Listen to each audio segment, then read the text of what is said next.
Hello everyone, আজকেও আবার একটি নিয়ে চলে এসেছি দুর্দান্ত রেসিপি ভিডিও নিয়ে।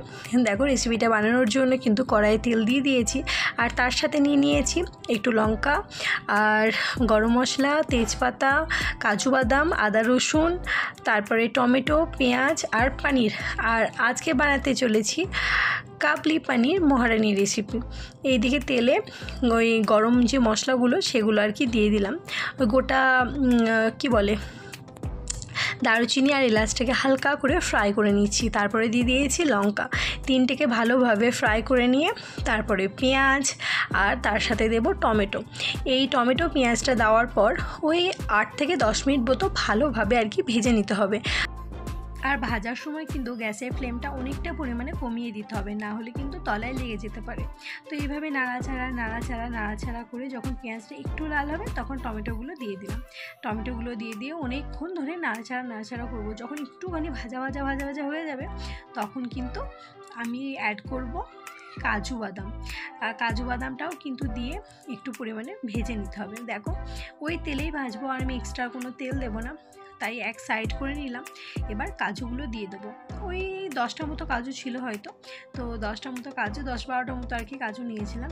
তো সেই কাজুটাকে দিয়েও ভালোভাবে নাড়াচাড়া করে নিচ্ছি। দেখো, যে হালকা ভাজা হয়েছে, এবার কিন্তু আমি অ্যাড করব এতে আদা রসুন কুচি। আদা রসুন তো আগে থেকেই কেটে রেখে দিয়েছিলাম। আর এটা যদি কেউ একদম নিরামিষভাবে বানাতে চাও, সে কিন্তু পেঁয়াজ আর রসুন দেবে না। এটা কিন্তু নিরামিষভাবে বানালেও খুব ভালো হয় খেতে। আর আজকের রেসিপিটার নাম হলো চানা পনির মহারানি রেসিপি। এই রেসিপিটা কিন্তু খেতে হয় দুর্দান্ত ভালো। বলেই দিলাম যে আদা রসুনটাকে দিয়েও ভালোভাবে নাড়াচাড়া করতে হবে আর কি। তো এই রেসিপিটা দিয়ে তোমরা রুটি, ভাত, পরোটা, লুচি সব কিছুর সাথেই খেতে পারবে। আর যারা নিরামিষভাবে বানাতে চাও, বলেই তো দিলামই, পেঁয়াজ আর রসুনটা দেবে না, তাহলে কিন্তু নিরামিষভাবেও এটাকে বানানো যেতে পারে, আর খেতেও হবে খুব ভালো। এবার দিয়ে দিলাম একটুখানি পোস্ত যাদের কাছে না থাকবে তো দেওয়ার দরকার নেই, যেহেতু বাদাম দেওয়াই আছে। আমার কাছে যেহেতু ছিল তাই একটুখানি পোস্তটা দিয়েও কিন্তু নাড়াচাড়া করে নেব। এটা কিন্তু দেখো মোটামুটি ভাজা হয়ে গেছে, আর বেশি ভাজবো না। এবার গ্যাসটাকে বন্ধ করে দিয়ে এটা ওই 10 মিনিট মতো ঠান্ডা করতে দেবো।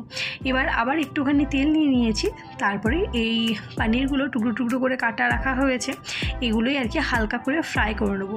যারা পনির ফ্রাই পছন্দ করো না তারা কাঁচা পনিরই ব্যবহার করো। আমরা যেহেতু একটুখানি ফ্রাই পছন্দ করি, তাই একটু তেলে হালকা করে ভেজে নিচ্ছি। একটু লাল করে ভাজবো, অতিরিক্ত বেশি ভাজবো না, তাহলে হয়তো বেশি শক্ত হয়ে যাবে।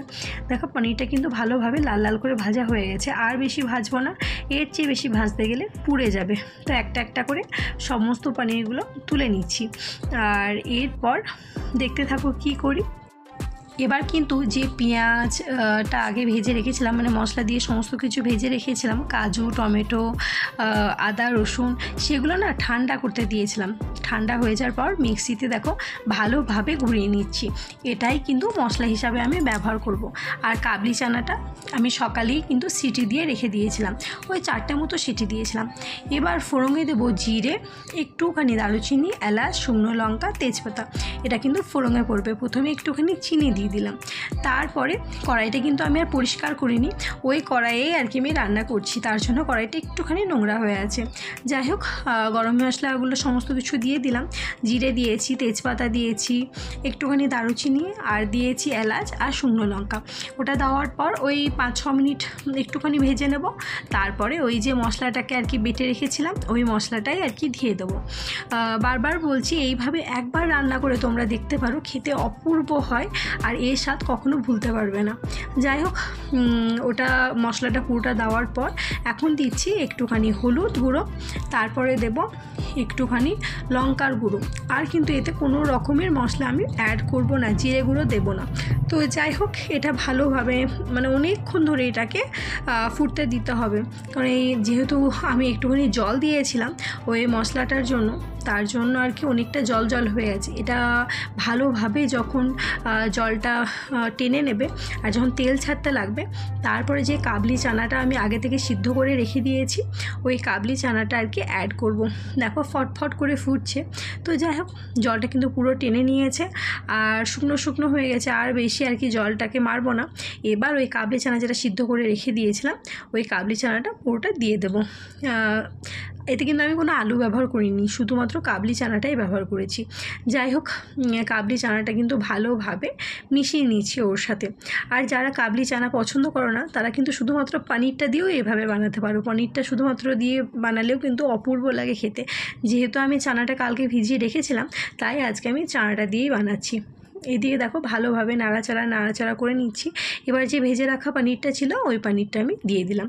তো এটা পনিরটাকে দিয়েও ভালোভাবে, কারণ পনিরের ভেতরে তো কোনো মশলাপাতি কিছু নেই, ওর ভেতরে একটুখানি মশলাপাতি লবণ সমস্ত কিছুই আর কি যেতে হবে। তার জন্য ভালোভাবে নাড়াচাড়া করে অল্প পরিমাণে একটুখানি গরম জল আমি দিয়ে দিয়েছি। এবার এতে স্বাদ পরিমাণে লবণ দিতে হবে। আমি যেহেতু বয়েল করার সময় লবণটা দিয়ে দিই, তাই এক্সট্রা আর আমাকে লবণটা দিতে হয় না। তো যাই হোক, এটা যখন ভালোভাবে ফুটে যাবে, ফুটতে শুরু করবে, এর উপরে কিন্তু আমি দিয়ে দেবো কাসুরি মেথি। এই বাটার চিকেন বা এই সমস্ত কিছু আর কি পনিরে কোনো একটা আইটেম করতে গেলে যদি কাসুরি মেথি দেওয়া হয়, সত্যিই খেতে খুব ভালো লাগে। তো দেখো আমি কাসুরি মেথিটা দিয়ে দিয়েছি। আর চানাটাকে এমনভাবে সিদ্ধ করবে যেন অতিরিক্ত গলে না যায়, আর চানাটা যেন খুব ভালোভাবে সিদ্ধ হয়। তো যাই হোক, এটা দিয়ে এবার আমি 5 থেকে 10 মিনিট ভালোভাবে ফুটিয়ে নেব। তারপর দেখো যে হালকা হালকা ফুটতে শুরু করবে, তখন আমি দিয়ে দেবো একটুখানি বাটার। এটা ফ্রিজে ছিল তো তার জন্য একটুখানি টাইট হয়ে গেছে, তাই হাতে করে চিপেই আর কি আমি বাটারটা দিচ্ছি। তো যারা বাটার পছন্দ করো না তারা বাটারের পরিবর্তে কিন্তু ঘিও দিতে পারো। এই সমস্ত রান্নাতে একটুখানি বাটার ঘি দিলে না মানে অত্যাধিক সুন্দর একটা স্মেল আসে। তো ফ্রিজে ছিল তো পুরো টাইট হয়ে গেছে, এটা ভালোভাবে নাড়িয়ে চাড়িয়ে আর কি গলিয়ে নিতে হবে। আমি প্রথমে ভাবলাম যে গলিয়ে দিই, তারপর দেখছি না, এটা তো এমনিতেই গরম, এমনিতেই গলে যাবে। তো যাই হোক, ভালোভাবে ওই 5-10 মিনিট মতো এই একটুখানি বাটারটা যতক্ষণ না গলে আর কি ভালোভাবে এদিক ওইদিক করে দিচ্ছি। পানিটা কিন্তু আমার টকবক করে ফুটতে শুরু করেছে, আর বেশি ফোটাবো না, কারণ এটা হয়েই এসছে। এবার একটা পাত্রে ঢেলে নেব। দেখো পাত্রে কিন্তু আমার ঢালা হয়ে গেছে, দুর্দান্ত কালারটা এসছে, কিন্তু ক্যামেরাতে আমার আসছে না। জানি না কেন মাঝে মাঝে এরকম হয় যে যতই ফ্লাক্স দিই, যতই লাইট দিই, কালারটা ঠিকমতো আসে না। যাই হোক, এই রেসিপিটা প্লিজ একবার বানিও তোমরা অতি অবশ্যই। আর আমার এই রেসিপিটা কেমন লাগলো প্লিজ কমেন্ট করে জানিও। সবাই ভালো থেকো, সুস্থ থেকো, আবার দেখা হবে অন্য একটি ভিডিওর মাধ্যমে। তাহলে টাটা।